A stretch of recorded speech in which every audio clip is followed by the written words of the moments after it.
오늘 말씀은 미가서 3장 1절로 12절 말씀입니다.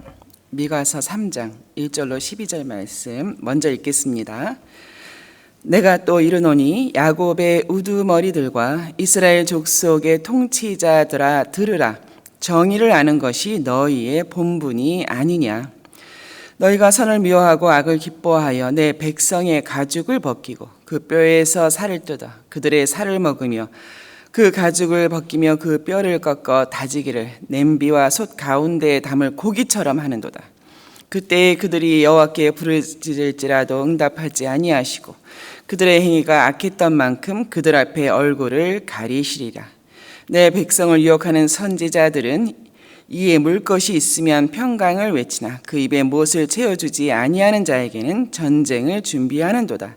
이런 선지자에 대하여 여호와께서 이르시되 그러므로 너희가 밤을 만나리니 이상을 보지 못할 것이요 어둠을 만나리니 점치지 못하리라 하셨나니 이 선지자 위에 해가 져서 낮이 캄캄할 것이라. 선견자가 부끄러워하며 술객이 수치를 당하여 다 입술을 가릴 것은 하나님이 응답하지 아니하심이거니와 오직 나는 여호와의 영으로 말미암아 능력과 정의와 용기로 충만해져서 야곱의 허물과 이스라엘의 죄를 그들에게 보이리라.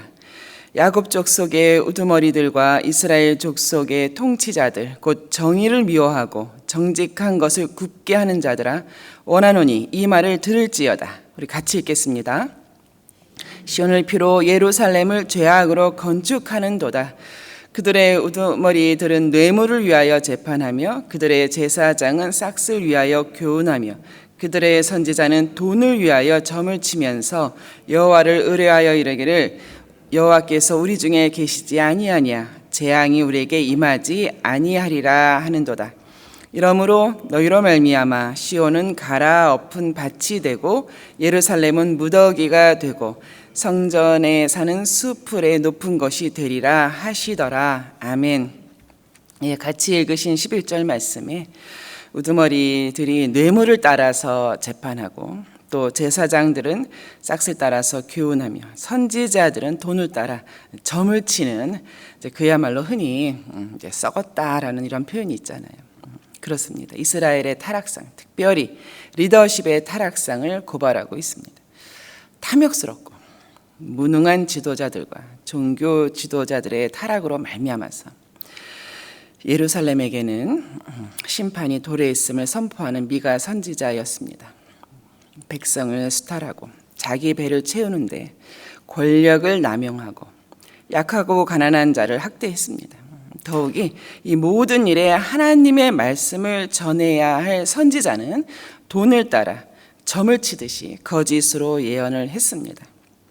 돈을 위하여 돈을 따라 점을 치는 선지자, 마치 점을 치며 복채를 받는 점쟁이나 무당과 일반이었던 것입니다. 그들의 그런 거짓 예언의 주된 내용은 그럼에도 불구하고 하나님께서는 우리를 보호하신다. 우리에게는 성전이 있다. 비록 북쪽의 아수르에 의해서 수탈당하는 지경이지만 하나님께서는 반드시 우리를 견고하게 지켜주실 것이다 라고 하는 거짓 평안이었습니다. 죄에 대해서 회개를 촉구하기는커녕 하나님의 평안으로 거짓된 예언을 했던 것이죠. 정치 지도자들의 악행이 참으로 심하게 나왔는데요. 1절 말씀에 우두머리와 통치자, 정치 지도자입니다. 혹은 군사, 통솔권이 있는 사람들이었습니다. 그들의 악행에 대하여서 하나님께서는 정의를 아는 것이 너의 본분이 아니냐. 그것이 너의 본분이 아니냐. 정의를 안다고 하는 것이 머리로만 법조항을 외우듯이 이제 그런 식이 아니라 그렇게 아는 것이 아니라 정의를 따라서 행해야 하는 것, 그렇게 행해 갈 때에 백성들이 의를 따라서 그 의라고 하는 기준을 보면서 안정되고 평안한 그것을 모르고 정의를 따라 행하기는커녕 3절에 나오지 않습니까? 내 백성의 가죽을 벗기고 살을 뜯어먹는 격으로 하나님의 백성을 수탈한 정치 혹은 군사 지도자들이었습니다. 그들의 죄는 첫째로는 공의를 실천하지 않은 직무유기입니다. 그리고 두 번째로는 지도자로서 하나님의 법을 세우는데 모범이 되어야 함에도 불구하고 도리어 선을 미워하고 악을 기뻐하며 하나님의 법을 폐했던 것입니다. 이것이 이렇게 성경에만 그 시대만 있는 것이 아니라 지금 이 시대에도 만연하고 있죠. 특히 사업하시는 분들이 많이 겪으실 것 같습니다. 한국에서 같은 교회에 청년부에 있었던 한 가정의 일도 그 일례입니다. 그 아버님이 김치를 일본으로 수출을 하셨거든요. 굉장히 잘 됐었죠. 아주 오래전 일이고 이제 김치를 일본에 알리고 또 중국에 공장을 세우고 이렇게 하는 아주 좋은 사업을 하셨었던 것을 저희가 잘 알고 있었습니다. 그랬는데 이제 그 김치 상표가 김씨네 김치, 이제 일본에서는 김은호 김치였습니다. 아주 즐겁게 잘하셨는데 이제 욕심이 났겠죠. 주변 사람들이, 같은 업종에 있는 사람들이 그렇게 수출을 또 할 수 있었던 거구나 이랬겠죠. 그래서 이제 미완을 냈던 것 같아요. 상표 등록을 해버린 것이죠. 같은 이름으로 김씨네 김치라고. 근데 이것을 민사법으로만 걸은 것이 아니라 이제 형사법으로 걸지 않습니까? 그래서 그냥 즉각적으로 구치소에 구금을 시켜버리지 않습니까? 참 악합니다. 그런데 이제 문제는 이제 그런 어떤 고소장에 대해서 이것이 정황상 맞느냐라고 하는 그런 어떤 그 조사 과정 없이 이제 일을 행한다는 것이죠. 그러니 김씨네 김치 이렇게 사업하는 사람이 있으면은 이제는 상표법으로 최씨네 김치, 박씨네 김치, 이씨네 김치 다 걸어버리는 거예요. 근데 참 그 법을 악용하게 만드는 것이죠. 상식에도 못 미치는 일입니다. 김씨라고 하는 것이 한국의 3대 성씨이지 않습니까? 그것으로 되겠느냐? 말도 안 된다. 해서 이제 참 이 법을 집행하는 사람들과 싸운다는 게 쉬운 일은 아니었죠. 또 그 기저질환이 있을 때 약은 그냥 들어갑니까? 그냥 들어가지 못하죠. 항상 얹어서 줘야 그 약이 들어가지 않습니까? 참 그런 것을 이렇게 곁에서 보면서 저도 그 구치소에 한두 번 갔었거든요. 참 억장이 무너지더라고요. 예. 참 썩었다는 표현이 절로 나오고, 야, 악하다.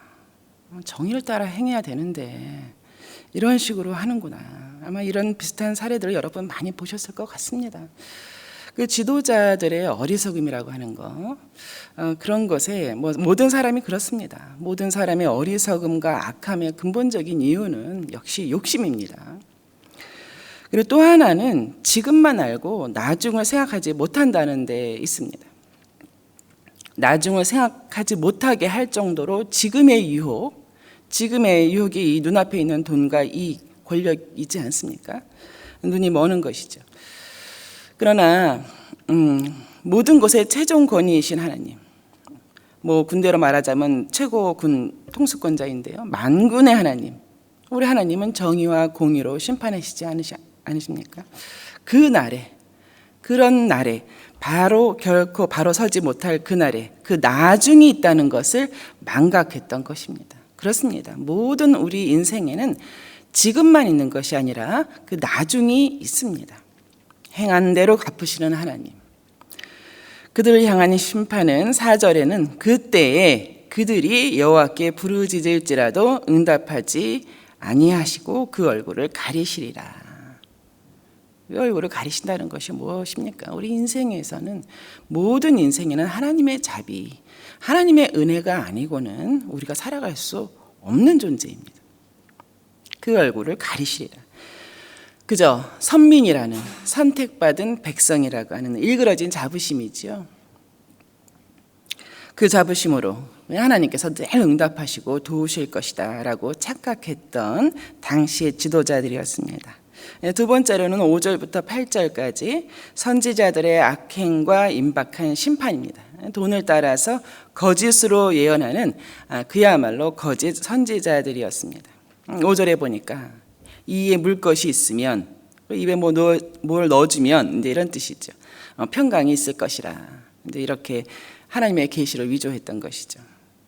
근데 반대로 그 입에 못을 채워주지 못하는 자들에게는 전쟁이 있을 것이다 하면서 하나님의 이름을 빙자하여서 사회적인 불안감과 위기감을 조성했습니다.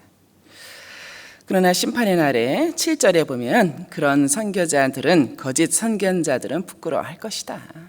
그렇게 오래가지 못한다는 것이죠. 수육에게 수치를 당하며 그 입술을 가릴 것은 하나님이 응답하시지 아니하실 것이다. BC 586년이죠, 그죠?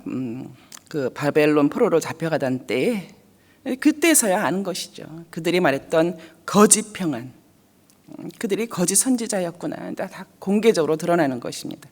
그로 인해서 부끄러움과 수치를 당했습니다. 하나님께서 말씀하시지 않은 것을 마치 하나님이 말씀하신 것인 양, 응답인 양 속였기 때문입니다. 이렇게 타락한 리더십을 묘사하는 말로 이제 예수께서는 이렇게 말씀하셨습니다. 마태복음 7장 15절에 거짓 선지자들을 삼가라. 양의 옷을 입었지만, 겉으로는 양의 옷을 입었지만 속에는 노력하는 일이라. 그들의 실상은 일이다. 인 것이죠. 혹은 뭐 양두구육이라는 말도 있죠. 양의 머리를 내어 걸고 그 실제로는 그 개고기를 파는 그런 위선과 거짓의 리더십이었던 것입니다. 오늘 미가서 이제 마지막 부분인데요. 3장 12절에는 이러므로 뭐 한 나라의 흥망성쇠가 주변국의 힘 겨루기로 된 것이 아니라 이러므로 정치가 썩었고 종교 지도자들이 타락했고 선교자들이 거짓으로 예언을 하는 이런 일들로 말미암아 회개치 않은 이 나라는 너희로 말미암아 시온은 갈아엎은 밭이 되고 예루살렘은 무더기가 되고 성전에 사는 수풀의 높은 곳이 되리라. 이렇게 맺음을 했습니다. 여러분도 잘 아시다시피 이 말씀 이후로 이제 100년 정도 후죠. 그죠? 바벨론에 의해서 멸망당하는 그런 예루살렘이 되고 말았습니다. 모든 회개의 기회를 놓친 것이죠.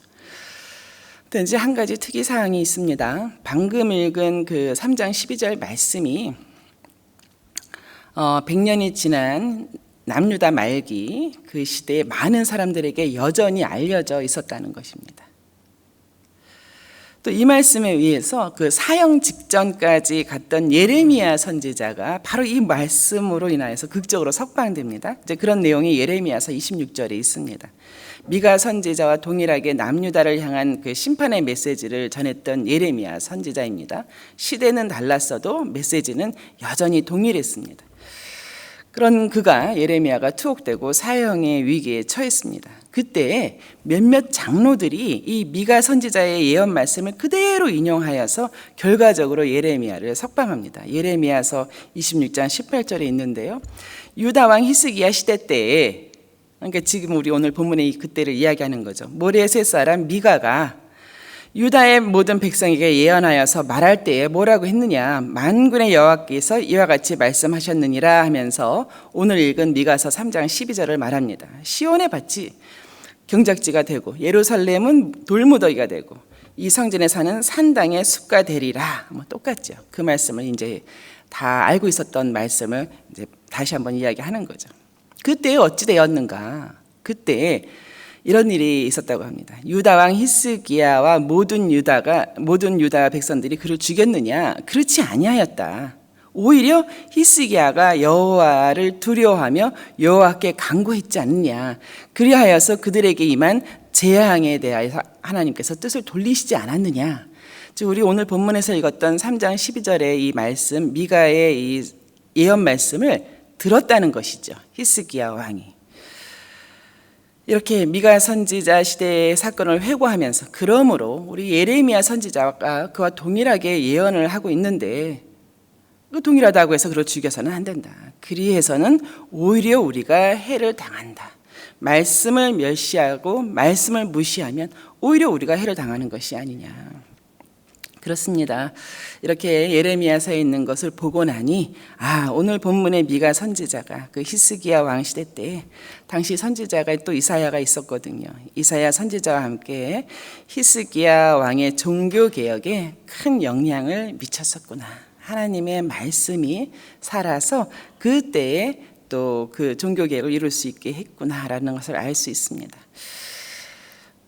이는 미가 선지자 본인이 천명했듯이 3장 8절에 오직 나는 여호와의 영으로 말미암아 여호와의 영으로 충만해져서 능력과 정의와 용기로 야곱의 허물과 우리의 허물과 죄이죠. 이스라엘의 죄를 그들에게 보이리라. 하는 미가 선지자였습니다. 말씀을 맺겠습니다. 모든 공동체에는 리더십이 있습니다. 우리는 삶 가운데서 항상 그 리더십에 우리가 이렇게 영향을 받게 됩니다. 그러나 모든 리더십이 바른 것은 아닙니다. 혈통으로든 선출로든 자원함으로든 리더가 되었을 때의 리더로서의 직무는 그 바른 길을 정도를 걷기가 힘듭니다. 한 가지 명심해야 될 것은 더더욱 리더로서 모든 물이 흐르되 물은 늘 흐르지 않습니까? 그러나 물이 늘 흐르되 항상 낮은 곳으로 흐른다는 것을 사람들에 의해 점점 높아지는 것 같고 권력이 쌓이는 것 같고 힘이 모아지는 그런 리더십이 되는 것처럼 보이지만 그거는 실상이 아니고 더욱더 낮은 곳으로 향하고 낮은 곳을 둘러보고 그렇게 가야 하는 것입니다. 양들 중에 높아진 우두머리가 아니라 양의 우두머리가 아니라 주의 종으로 주의 사람들을 섬겨가는 것이 성경적인 리더십이기 때문입니다. 오늘 본문을 통해서 우리가 그렇게 높은 리더는 아니다 하더라도 우리 성도들도 마찬가지죠. 내가 향하는 것이 행여 자칫 높은 곳이고 힘이 모아지는 곳은 아닌지 마땅히 따라야 할 예수님의 낮고 낮은 자리인지 그런 분별력을 갖고 나를 돌아봐야겠습니다. 참된 리더십이 되도록 같이 기도하며 주의 도움을 구하겠습니다.